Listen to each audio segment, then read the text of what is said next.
The day my son's body was lowered into the ground, she leaned in and whispered, "Don't think you're staying here. You're just dead weight now." Her voice was sweet enough for the mourners not to notice, but the venom was mine alone to hear. I didn't answer, I just looked at her, cold, calculating. She mistook my silence for weakness. That was her first mistake. I carried my son inside me for 9 months. I buried him after 37 years. And now, the woman he had chosen to love wanted me discarded like trash.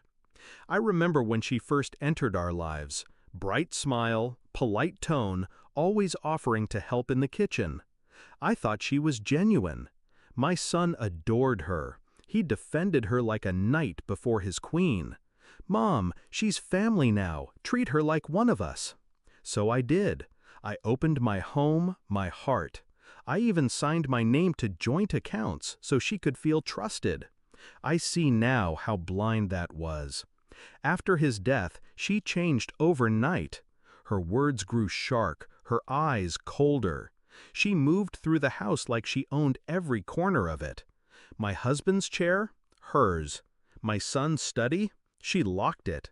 She began leaving pamphlets for retirement homes on the kitchen table, her handwriting circling phrases like affordable care and end-of-life support. One evening, she didn't bother with subtleties. "You'll leave after the funeral," she said. "I want the house to myself. You can figure the rest out." I simply nodded. I let her believe she'd won. The day of the will reading came. She arrived in designer black, chin lifted high, grief disguised as arrogance. I sat quietly, my hands folded, letting her have her little performance. When the lawyer read the first part, her smirk widened. My son had left the house in her name. Some accounts too. Enough for her to think she had stripped me bare. She turned, lips close to my ear, and whispered, "Hope you enjoy being homeless. I made sure you get nothing." Her mistake was believing money was the only currency that mattered. The lawyer cleared his throat. His voice dropped as he said, "There's one final section." I felt her body tense beside me. "As per Mr. Harris's instructions," the lawyer continued, "all business holdings, silent partnerships, and residual shares remain under his mother's name.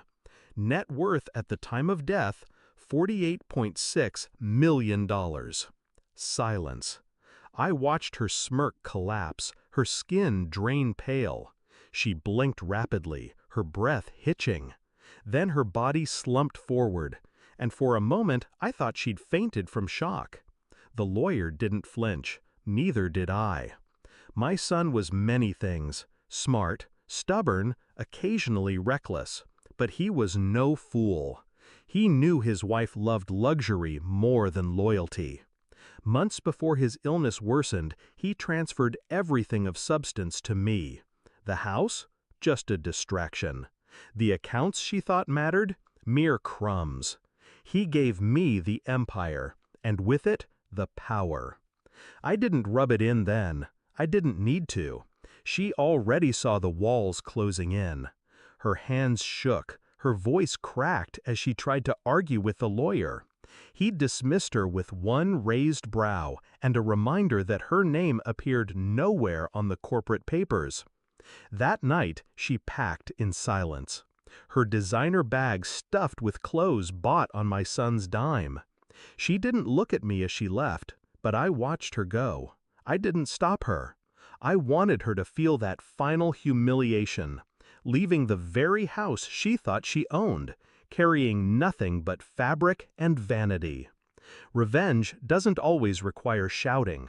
Sometimes it requires patience. Sometimes silence is sharper than any blade. She wanted me homeless. Instead, I own every home she'll ever walk past. She wanted me powerless. Instead, I control the money that once funded her lifestyle. She wanted me discarded.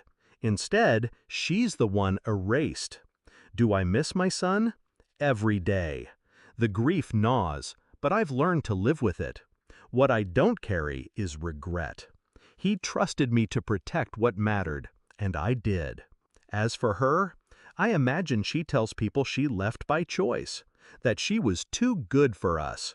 But I know, and she knows, the truth. She tried to bury me with my son.